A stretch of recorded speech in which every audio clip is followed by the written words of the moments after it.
فأعوذ بالله من الشيطان الرجيم بسم الله الرحمن الرحيم وقال سبحانه وتعالى لقد كان لكم في رسول الله أسوة حسنة لمن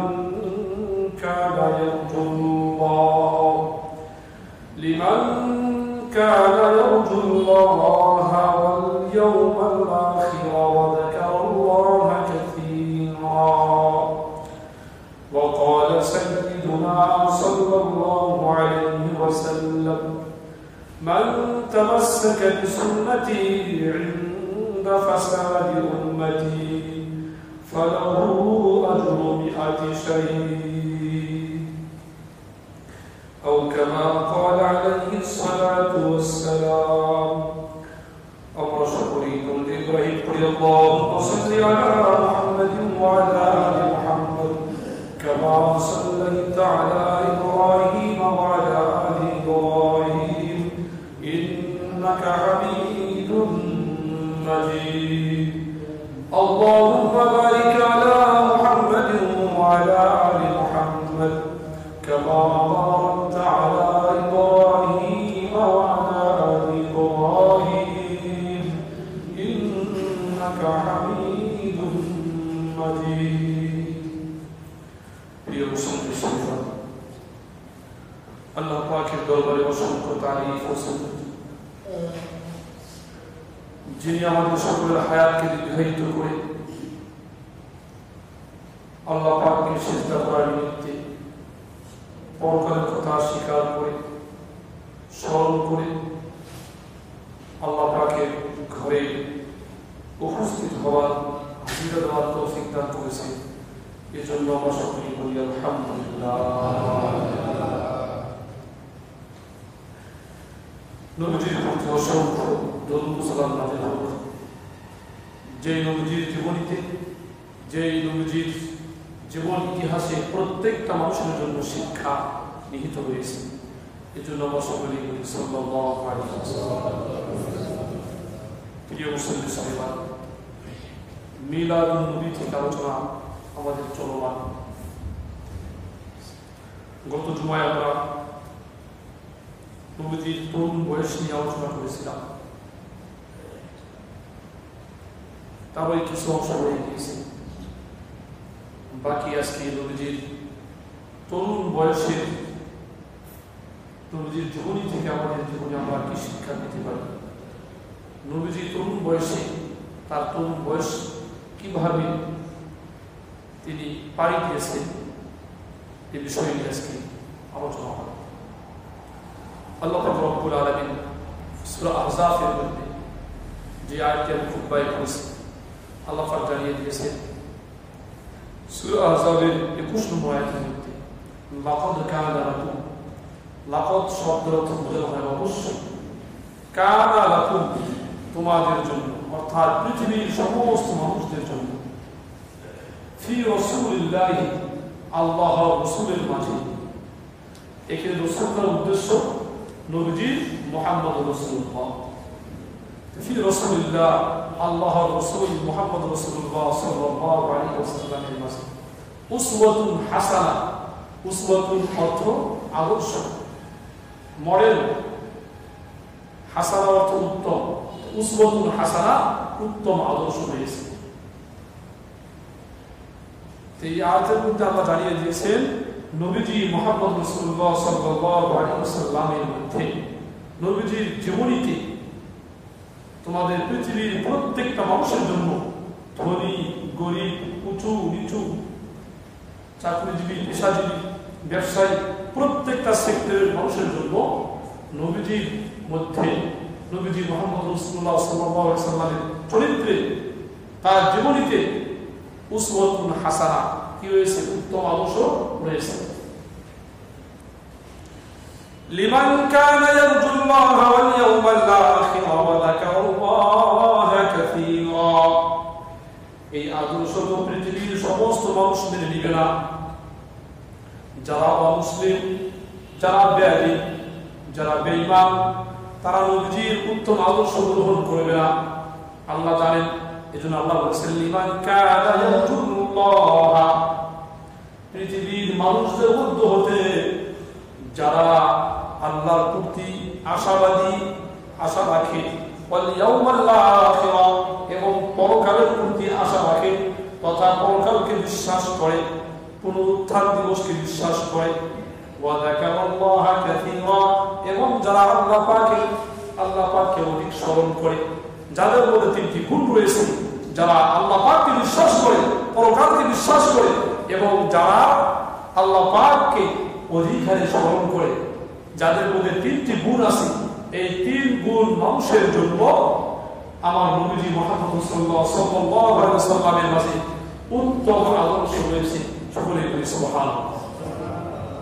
তো নবীজির মতো উত্তম আদর্শ থাকতে, নবীজির জীবনীতে উত্তম মডেল থাকতে, পৃথিবীতে মুসলমানরা, মুমিন মুত্তাকি, যারা আল্লাহকে বিশ্বাস করে, পরকালকে বিশ্বাস করে, এবং যারা আল্লাহ পাককে সিজদা করে, আল্লাহ পাককে স্মরণ করে, এরা অবশ্যই আল্লাহ নবীজির উত্তম আদর্শ থাকার পরেও অন্য কোনো ব্যক্তিকে, অন্য কোনো গোত্রকে, অন্য কোনো দলকে, অন্য কোনো মতকে তারা আদর্শ মেনে নিতে কি পারে? অবশ্যই পারে না। তার কারণ উত্তম আদর্শ, একজন নির্বোধ মানুষ, বোকা মানুষ, সেও জানে যে উত্তমটা গ্রহণ করতে হবে, অনুত্তম গ্রহণ করা যাবে না। বুঝে কিনা? সবাই ভালোটা চায়, মন্দটা খারাপটা কেউ জেনে শুনে কি গ্রহণ করতে চায় না। যদি সব জায়গাতেই ভালোটা করেন, তাহলে আপনার আমার জীবন জন্ম থেকে মৃত্যু পর্যন্ত কাকে অনুসরণ করব, কার সিস্টেমকে আমি মেনে নিব, কার মতো করে চলবো? অবশ্যই এক্ষেত্রেও উত্তম ব্যক্তিকে, উত্তম আদর্শকে চয়ন করে, নির্বাচন করে নিজের জীবনটা চালানো দরকার কিনা? দরকার কিনা? অবশ্যই দরকার। তাহলে নবীজির আদর্শের চাইতে পৃথিবীর শুরু থেকে নিয়ে আজ পর্যন্ত এমনকি এত সুন্দর চরিত্র, এত সুন্দর তার আখলাক, যিনি সর্বশ্রেষ্ঠ নবী, নবীদের মধ্যে শ্রেষ্ঠ, সর্বশ্রেষ্ঠ রাসূলদের মধ্যে কি সর্বশ্রেষ্ঠ, এবং মানুষ হিসাবে মহামানব, যার উপরে কোন সাইডে কোন দিক থেকে কি উপরে কেউ নাই, সেই ব্যক্তিকে অনুসরণ আমাকে করা দরকার আছে কিনা? সর্বক্ষেত্রে। শুধু এই নয়, নবীজি যখন থেকে নবুয়ত প্রাপ্ত হয়েছেন, মক্কায় 13 বছর, মক্কা থেকে মদিনায় চলে গেলেন, মদিনায় জীবন কাটালেন 10 বছর। এই 23 বছর জীবনীকে শুধু ফলো করলেই হবে না, পুরা নবীজির পুরা জীবনটাই 63 বছরের জিন্দেগি ফলো করতে হবে। নবীজির পুরা জীবনী অনুসরণ করতে হবে। যুবক বয়সে একজন যুবক কাকে অনুসরণ করবে? নবীজি মুহাম্মদ রাসূলুল্লাহ সাল্লাল্লাহু আলাইহি ওয়াসাল্লামকে অনুসরণ করবে। আমার মতো তাগড়া যুবক, আমার মতো তরুণ বয়সে আল্লাহ নবীজি মুহাম্মদ রাসূলুল্লাহ তার তরুণ বয়সটা কেমনে পাড়ি দিয়েছেন, কোন কাজ করেছেন, কেমনে চলেছেন, কেমনে খেয়েছেন, কেমনে জীবনযাপন করেছেন, প্রত্যেকটা যুবকের জন্য নবীজির জীবনীতে উত্তম আদর্শ রয়েছে। সুবহানাল্লাহ। এই গত জুমা আলোচনা করতেছিলাম নবীজি তরুণ বয়সে নবীজি কি করেছেন। প্রথম বলেছিলাম আল্লাহ নবীজি মাত্র 12 বছর বয়স, কিংবা 12 কম 10 বছর বয়স হবে, তখন নবীজি কি করেছেন? রাখালি করেছেন। সুবহানাল্লাহ। একটু কথা বলতে হবে, কি করেছেন? রাখালি করেছেন। নবীজি চাচার বোঝা হননি, দাদার তখন মারা গিয়েছিলেন, চাচার বোঝা হননি, পরিবারের বংশের কি বোঝা হননি। নবীজি নিজ হাতে কামাই করা, উপার্জন করা, যে এটা কি পরিমাণ ভারী মজা, সেটা কি উম্মতকে শিক্ষা দিয়ে গেছেন। নবীজি যেই বংশে জন্মগ্রহণ করেছেন, কুরাইশ বংশে, তৎকালীন যুগে সর্বশ্রেষ্ঠ কি একটা বংশ। সুবহানাল্লাহ। যেই কাবা ঘরের নবী কি মুতাওয়াল্লি ছিলেন, অন্য কেউ নয়, নবীজির দাদা আব্দুল মুত্তালিব। আর কাবা ঘরের মুতাওয়াল্লি হওয়া, গার্ডিয়ান হওয়া এত সহজ বিষয় ছিল না। যে এত বড় মুতাওয়াল্লি নাতি হওয়া সত্ত্বেও নবীজি মাত্র 10 বছর বয়সে রাখালি করেছেন। নবীজি বলছেন যে আর আলা করারিত, আমি নবীজি মুহাম্মদুর রাসূলুল্লাহ সাল্লাল্লাহু আলাইহি ওয়াসাল্লাম ছাগল চড়িয়েছি, বকরি রাখালি করেছি, লিআহলি মক্কা, মক্কাবাসীদের মাত্র আলা করারিত কয়েক দিরহাম, সুবহানাল্লাহ, কয়েক পয়সায় কয়েক টাকায় নবীজি এর বিনিময়ে রাখালি করেছি। নবীজির এই জীবন থেকে স্পষ্ট হয়ে যায় আমি গরিব হতে পারি, যদি আমি নিজ হাতে উপার্জন করি এটা ছোট করে দেখার কোনো সুযোগ নাই, আছে কি? কারণ আমি কি নিজ হাতে উপার্জন করি, ব্যক্তির নিজ হাতে উপার্জন করা এটা সব চাইতে কি উত্তম, হালাল। ভিক্ষাবৃত্তি, ভিক্ষা করা, সওয়াল করা, এগুলো উত্তম কোন পেশা নয়। আপনার শক্তি সামর্থ্য অনুযায়ী আপনি কি শ্রম দেন, আল্লাহ বরকতকে ভরপুর দিবেন। নবীজি রাখালি করেছেন, নবীজি আরো করেছেন। নবীজি মাত্র 12 বছর বয়সে চাচা আবু তালেবের সাথে সুদূর মক্কা থেকে কয়েক হাজার মিটার পাড়ি দিয়ে, কয়েক হাজার কিলো পাড়ি দিয়ে সুদূর শাম দেশে ব্যবসার উদ্দেশ্যে গ্রহণ করেছিলেন। সুবহানাল্লাহ। তৎকালীন যুগের শাম দেশ বর্তমানে কি জর্ডান, লেবানন, ফিলিস্তিন এবং সিরিয়া, এই 4টি দেশের ভূখণ্ড মিলে কি তৎকালীন যুগের শাম দেশ। তৎকালীন যুগের শাম দেশে ব্যবসা বাণিজ্যের জন্য কি খুব একটা কি ভালো একটা স্পট ছিল। মক্কার মানুষগুলো মক্কার থেকে, যেখানে শাম দেশের মানুষগুলো বেশি কি বেশি আগ্রহী, এমন প্রোডাক্ট, এমন জিনিসটা কিনে তারা সিরিয়ায় নিয়ে যেতে, সিরিয়ায় বিক্রয় করে, যেখানে মক্কার মানুষের যেগুলো বেশি প্রয়োজন এমন প্রোডাক্ট সিরিয়া থেকে তারা ক্রয় করে নিয়ে এসে মক্কায় বেচা কিনে করতে, তারা আমদানি করতে, রপ্তানি করতে। নবীজির মাত্র 12 বছর বয়স, এই বয়সে তো কি অর্থাৎ আদর শ্রেণী মায়া মমতায় জীবন বেড়ে ওঠার কথা। ইতিহাসে 6 বছর নবীজি বলা হয়েছে ইতনা আশারা সানাতান, মাত্র 12 বছর বয়সে নবীজি চাচা আবু তালেবের সাথে উনি ব্যবসার উদ্দেশ্যে তৎকালীন যুগের শাম দেশ, বর্তমান জর্ডান, লেবানন, ফিলিস্তিন আর সিরিয়া, এই ভূখণ্ডে নবীজি ব্যবসার উদ্দেশ্যে গিয়েছিলেন।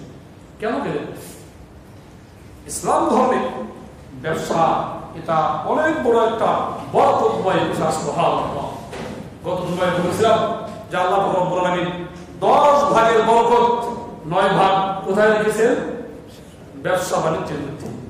যদি ব্যবসা বাণিজ্য হালাল হয়, সততা বজায় রাখা হয়, ওই ব্যবসায়ী সম্মান কম না।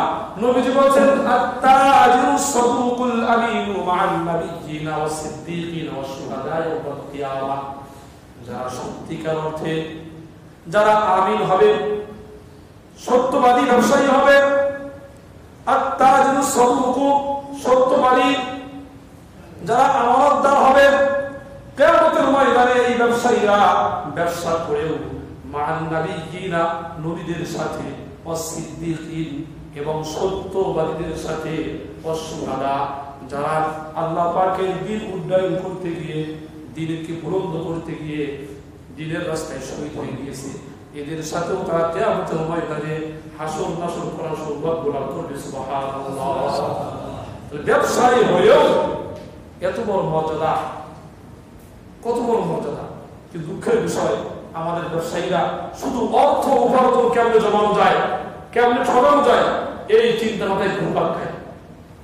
প্রচার উনি জানেন ব্যাগ অর্থাৎ ডেট শেষ হয়ে গেছে, ডেট নাই, তারপরেও কি পেটটা কাঁদতে তুলে ফেলে কি ভাই না প্রিয় রুটি। এই ব্যক্তি ধোঁকাবাজ, সে জানে তেলে ভোটার আছে, তারপরেও কি আল্লাহ পছন্দ করে বলি আমার মতো তেল কি বাজারের মধ্যে আর কারণ নেই, বলে কিনা এরকম। সে জানে যে এই কাঁচা বাজার নষ্ট হয়ে গিয়েছে, পচা আছে, সে বলে এরকম কি বাজার কোথাও পাওয়া যাবে না, আপনারা নিয়ে যান। কিন্তু অর্থ উপার্জনের জন্য মানুষকে ধোঁকা দেওয়া হচ্ছে। নবীজি বলছেন মান বাশশারা ফালাইসা মিন্না, যে উম্মত, যে মুসলমান, যে ঈমানদার দাবি করে কোন মুসলমান কোন ব্যক্তিকে ধোঁকা দিল, প্রবঞ্চনা দিল, ধোঁকায় ফেললো, ফালাইসা মিন্না, সে ব্যক্তি আমি নবীজির উম্মতের অন্তর্ভুক্ত হওয়ার সুযোগ নাই। নামাজ পড়লাম, রোজা করলাম, হজ করলাম, যাকাত দিলাম, মাথায় টুপি দিয়ে পাগড়ি পরে সবকিছুই করে বেড়ালাম, কিন্তু মানুষকে ধোঁকা দেওয়ার কারণে, মানুষকে ঠকানোর কারণে নবীজির ভাষ্য মতে আমি ইসলাম থেকে খারিজ হয়ে গেলাম। নাউযুবিল্লাহ। যে ব্যবসায়ী, যে কোনো ব্যক্তি অপর ব্যক্তিকে বন্দশরা ফালাইসা মিন্না, এই হাদিসটা নবীজি বলেছিলেন। নবীজি মক্কা বাজারে গিয়েছিলেন, বাজারে গিয়ে দেখেন উপরের মধ্যে সম্ভাব্য আটা কিংবা চাল ছিল, চাল উপরে রাখা হয়েছে, শুকনো চাল, খুব সুন্দর করে। কি আমাদের দেশের কি ব্যবসায়ীরা রেখে দেয় সুন্দর আটাগুলো, কি সুন্দর করে রেখে দেয়, চালগুলো কি সুন্দর করে রেখে দেয়। যদি কোনো প্রসাদ যদি বাজারে নিতে থাকে, প্রসাদটা কি নিচে দিয়ে উপরে কি ভালো সাহিত্য রেখে দেয় কিনা। নবীজি বাজারে চলে গেলেন, গিয়ে দেখলেন একজন ব্যবসায়ী সুন্দর করে কি চাল কিংবা আটা রেখে দিয়েছেন।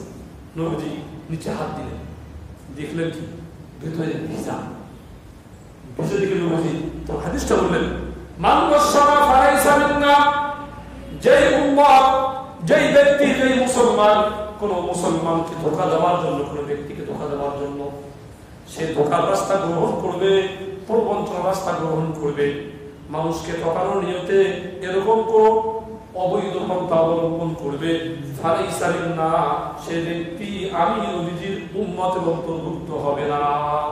এজন্য ভাই ব্যবসা করতে গিয়ে ভেজাল কি দেওয়া যাবে? যদি ভেজাল থাকে আপনি বলে দেন এই জিনিসটাই সমস্যা আছে, আপনি না জেনে বুঝেছেন এই তেল আমি চেষ্টা করেছি সর্বোচ্চ ভালো তেল ক্রয় করার জন্য কিনে নিয়ে আসছি, ভাই যা আছে আপনি দেখে নেন, কসম দেওয়ার প্রয়োজন নাই, আমার মতো তেল কেউ আনতে পারেনি এ কথা বলার কোনো প্রয়োজন নেই।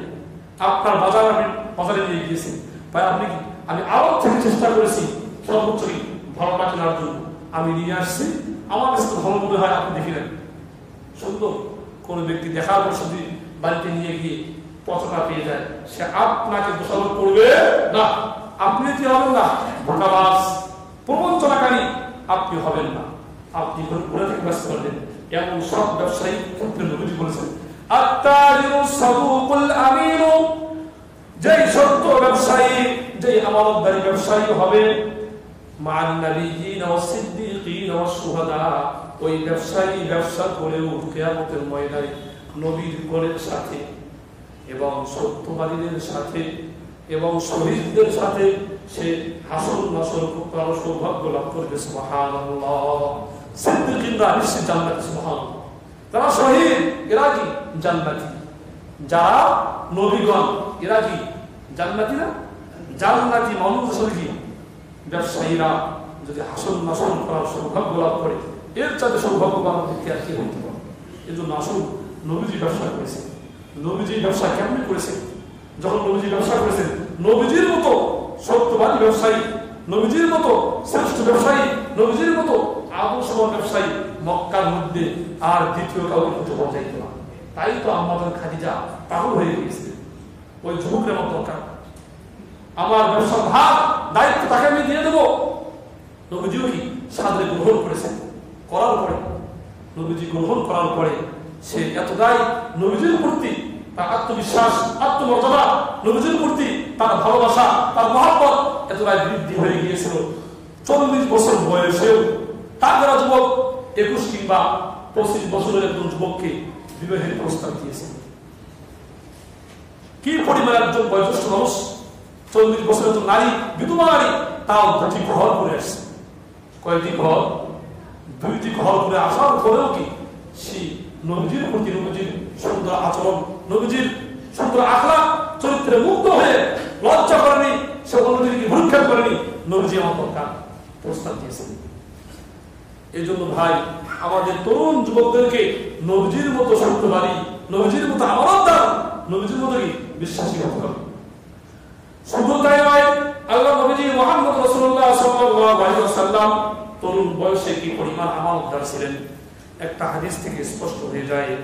নবীজি তখন নবী হননি, মাত্র 12 থেকে কিংবা 15 বছর বয়স হবে। নবীজির ক্ষেত্রে একজন অমুসলিম বলতেছেন, আব্দুল্লাহ ইবনে আবিস আবিল হামসা রাদিয়াল্লাহু আবিল হামসা قال بايعت النبي صلى الله عليه وسلم আব্দুল্লাহ বিন আবিল হামসা নবীজির ব্যবসায়ী শরীক ছিল, সে পার্টনার ছিল নবীজির সাথে, কি সে শেয়ারে ব্যবসা করেছে। উনি বলতেছেন বায়াতুন নবী সাল্লাল্লাহু আলাইহি ওয়াসাল্লাম বিবাইইন ক্বাবলা আন ইউবাসা, নবীজি নবী হওয়ার আগে আমি নবীজির কাছ থেকে কোন একটা জিনিস ক্রয় করেছিলাম। ওয়া বাকিয়াত লাহু বাকিয়াতুন, তার কিছু দাম কিছু মূল্য আমি বাকি রেখেছিলাম, আর বলেছিলাম ওগো আল্লাহর হাবিব, ওয়াদা করেছিলাম ফাওয়াতুহু আনা আতিয়াহু বিহা ফি মাকানিহি, অমুক জায়গায় অমুক সময়ে আমি দেখা করে ওই বাকি মূল্যটা আপনাকে আমি পরিশোধ করে দেব। সুবহানাল্লাহ, আমি এই কথা নবীজিকে কাছে ওয়াদা দিয়ে আসলাম, তো নবীজি এটা আমি নিয়ে গেলাম, বাকি যেটা থাকলো অমুক জায়গায় দেখা করে আপনাকে আমি দিয়ে দেব।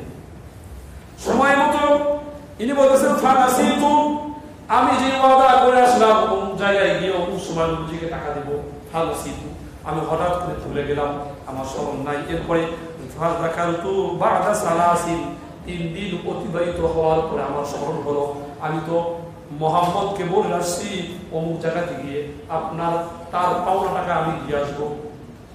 আমার 3 দিন পর স্মরণ হয়েছে, হায় হায় আমি ওয়াদা করে আসছি, আমার কাজটা কি হয়ে গেল, আজকে 3 দিন চলে গেল। উনি বলতেছেন ফাইদা ফাজিতু, আমি সেখানে চলে গেলাম, ফাইদা হুয়া ফি মাকানিহি, গিয়ে দেখলাম সেখানে মুহাম্মদ দাঁড়িয়ে আছেন। সুবহানাল্লাহ। এরপর নবীজি তাকে দেখে বললেন ফাকাল ইয়া ফাতা, নবীজি বললেন হে যুবক, হে যুবক, লাকাদ শাকাকতু আলাইয়া, তুমি তো আমাকে ভীষণ কষ্ট দিয়েছো, অনেক কষ্টে তুমি আমাকে নিমজ্জিত করেছো। আনা হাহুনা, আমি মুহাম্মদ হাহুনা এখানে, মুনদু সালাসিন, তোমার ওয়াদা অনুযায়ী 3 দিন ধরে আমি অপেক্ষায় আছি। সুবহানাল্লাহ। আনতা দিদুকা, তুমি আসবে বলে আমি এখানে 3 দিন ধরে অপেক্ষায় দাঁড়িয়ে আছি। এই হাদিসের মধ্যে খুব চিন্তার বিষয়, নবীজিকে ওয়াদা দিয়েছিল অমুক জায়গায় গিয়ে অমুক সময় অমুক দিন আপনাকে আমি কি বাকি টাকা পরিশোধ করব, পেমেন্ট করব। নবীজি এই ব্যক্তি ভুলে গিয়েছে, 3 দিন পর স্মরণ হয়েছে। স্মরণ হওয়া মাত্রই কি আব্দুল্লাহ বিন আবিল হামসা সেখানে চলে গিয়েছে, গিয়ে দেখেন ফাজিতু ফাইদা হুয়া ফি মাকানিহি, গিয়ে দেখি মুহাম্মদ সেখানে দাঁড়িয়ে আছে। সুবহানাল্লাহ।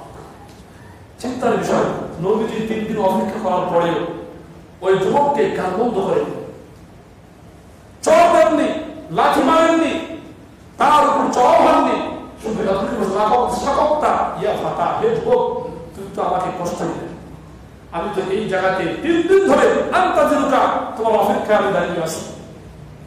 আর আপনি আমাদের কি করতাম, ও টাকা তো নিলামে হয়, গোষ্ঠী সাফ করে গাল বন্ধ করে পারলে কি গায়ে আগা ফেলে আমরা কি আমার টাকা কি পরিশোধ করতাম কিনা?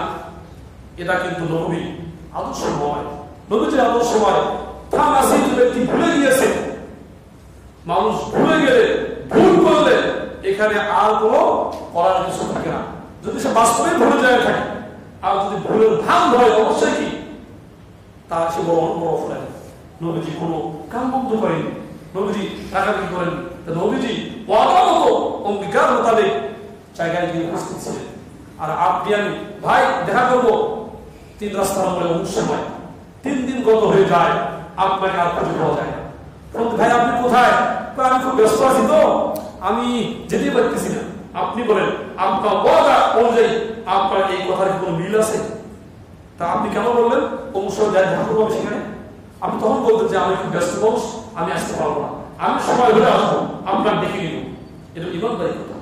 কিন্তু ওয়াদা দিয়ে এসে, অঙ্গীকার দিয়ে এসে আপনি আবার বারবার ফোন দিচ্ছেন, কোনো সময় আপনি ফোন রিসিভ করেন না। ছেলেকে দিয়ে বলেন, মেয়েকে দিয়ে বলেন, ফোনটা রিসিভ করে বলো আব্বু বাড়িতে নেই। বলি কিনা আমরা? এটা হলো আমাদের চরিত্র, নোংরা পচা। যত শিক্ষিত তত বলে কি নোংরা চরিত্র, যত অশিক্ষিত আরো কি অনেক অশিক্ষিত মানুষ যেমন পচা আছে ভালো আছে। যাই হোক, শিক্ষার মাধ্যমে যদি আপনি আপনার চরিত্র সুন্দর না করতে পারেন, আপনার ছেলেকে আপনি মিথ্যা বলা শিখাই দিয়েছেন, অঙ্গীকার কেমন ভঙ্গ করতে হয় সন্তানকে শিখাইতেছেন যে আপু তুমি ফোন দিয়ে বলো কি বাড়িতে নেই, তারা আপনার সন্তান আপনি শিখাবেন একটা মিথ্যা হাজার করা মিথ্যা কি সেই প্রশিক্ষণ প্রাপ্ত হয়ে যাবে, যাবে কিনা? এজন্য আসুন নবীজির শিক্ষা সন্তানকে দিয়ে। আমি গত জুমায় বলেছিলাম এই রবিবার মাসে সবচেয়ে উত্তম নবীজির জীবনী নিয়ে আলোচনা করা যায়, পরিবারের মধ্যে কি তালিম করা যায়। শুধু তাই নয়, আল্লাহ নবীজি মুহাম্মদ রাসূলুল্লাহ সাল্লাল্লাহু আলাইহি ওয়াসাল্লাম তরুণ বয়সে আরেকটা কাজ করেছেন। নবীজি সমাজ থেকে অন্যায় অনাচার, জুলুম অত্যাচার, অসহায় মানুষদের প্রতি জুলুম অত্যাচারকে নিরসন করার জন্য তৎকালীন যুগে, তখন নবীজির মাত্র বয়স ছিল 35 বছর, নবীজির বয়স ছিল মাত্র 20 বছর। ওই সময় মক্কার বড় বড় লিডাররা, নেতা একদম ব্যক্তির বাড়িতে বসে মিটিং করতেছিলেন যে একটা সংগঠন করা হবে হিলফুল ফুজুল নাম দিয়ে। এই সংগঠনের মাধ্যমে, এই সংগঠনে আমরা কর্মী থাকবো, আমরা এই সংগঠনের মাধ্যমে সমাজ থেকে 4 ধরনের কাজকে আমরা মূলোৎপাটন করব। কয় ধরনের কাজ? 4 ধরনের কাজ। নবীজি মাত্র 20 বছর বয়স এই সংগঠনে নবীজি এর হয়েছিলেন, যোগদান করেছিলেন। সুবহানাল্লাহ। ওই সংগঠনের হিলফুল ফুজুল সংগঠনের 4টি মৌলিক কাজ ছিল। 1 নম্বর, দেশের অশান্তি দূর করা। এই আরব প্রকল্প থেকে আমরা অশান্তি দূর করে দিব, যারা অশান্তি করে এদেরকে আমরা প্রতিহত করব। 2 নম্বর কাজ ছিল বিদেশি মেহমানদের, বিদেশ থেকে ভিনদেশ থেকে আসা লোকদের আমরা জান মালের নিরাপত্তা দিব। তৎকালীন যুগের মক্কার কিছু জালেম মানুষ ছিল, যারা ভিনদেশি মানুষদের অর্থ সম্পদ ছিনিয়ে নিত, চাঁদাবাজি করতো, ছিনতাই করতো, তাদেরকে জোর জুলুম করে তাদের সম্পদকে, ব্যবসায়ী কাফেলার সম্পদ কি লুণ্ঠন করে নিত, ছিনতাই করত। এরা অদাবদ্ধ হয়েছিল যে আমরা বিদেশি মেহমানদের জান মাল কি নিরাপত্তা থেকে আমরা কি যথেষ্ট চেষ্টা করব। 3 নম্বর কাজ ছিল দুর্বল, অসহায়, অভাব গ্রস্তদের পাশে আমরা কি দাঁড়াবো, সহযোগিতা করব। 4 নম্বর কাজটি ছিল অত্যাচারী, অনাচারকারী, অত্যাচার অনাচারকে আমরা প্রতিবাদ করে আমরা প্রতিহত করবো। সুবহানাল্লাহ। এই 4টি কাজ সংগঠনের ছিল। আমাদের তরুণদের, যুবকদের উচিত এমন সংগঠনে কি নিজেকে এক করে যোগদান করে নবী সুন্নতে কি নিজের জীবনকে গড়ে তোলা চাই। আমরা তো তা না করি, আমরা কি 10 জন 5 জন যুবক এক জায়গায় হয়ে অমুক জায়গায় চলো আজকে চিন্তাই করবো, তরবারি ধরবো, নেশা খেতে হবে, গাঁজা খেতে হবে, হিরোইন মদ খেতে হবে। যুবকরা দলবদ্ধ হয়ে কি চিন্তাই করে কিনা, চাঁদাবাজি করে কিনা? আপনাকে ভয় করতেছেন নাকি? করে কিনা এগুলো? আমাদের যুবকরা নবীজির আদর্শ আদর্শবান হতো, তারা হিলফুল ফুজুলের মতো এরকম সৎ ভালো সংগঠনে কি তারা কি এর হতো যোগদান করতো। এই জন্য ভাই যুবকদেরকে বলছি, অবশ্যই নবী আদর্শবান হতে পারে, নবীজির মতো সমাজের মধ্যে এরকম কোন সংগঠন কি প্রতিষ্ঠা করে ওই সংগঠনে কি সদস্য হয়ে জীবনযাপন করবে ইনশাআল্লাহ। যদি কোনো এলাকার মধ্যে, কোন সমাজের মধ্যে, কোন পাড়া মহল্লায়, কোন দেশে এবং কোন জেলা উপজেলায় এরকম কোন নিষ্ঠাবান সংগঠন থাকে, যে সংগঠনের কাজ হবে নবীজির এই হিলফুল ফুজুল সংগঠনের মধ্যে কি 4টি কাজ। দেশ থেকে অশান্তি দূর করা। 2 নম্বর, বিদেশি দূর থেকে আসা লোকদের জানমালের নিরাপত্তা দেওয়া। 3 নম্বর, দুর্বল, অসহায়, অনাথ ইতিমদের পাশে দাঁড়ানো। 4 নম্বর, অত্যাচারী অনাচারকারীদের অত্যাচার অনাচারকে প্রতিহত করা। আশা করা যায় এই সমাজের মধ্যে অশান্তি বলতে কিছু থাকতো না। মানুষ আপনার সম্মুখে কয়েকটা যুবক বা কয়েকজন মিলে একজন মানুষকে এলোপাতাড়ি পিটতেছে, মেরে ফেলতেছে। এই তো কিছুদিন আগে ঢাকা সেই ভাঙ্গারি শহরকে মেরে ফেলবো। আশ্চর্য বিষয়, ওখানে যদি 8-10 জন যুবক কিংবা আশপাশের ব্যবসায়ীরা দলবদ্ধভাবে তারা প্রতিবাদ করতো, ওই স্বভাবকে কি এভাবে মানুষ পাইত না। কিন্তু সবাই দর্শক, কেউ ভিডিও নিয়ে ব্যস্ত আছে, কেউ কি দেখা নিয়ে ব্যস্ত আছে, প্রতিবাদ করার সুযোগ কেউ পায় না, সাহস পায় না।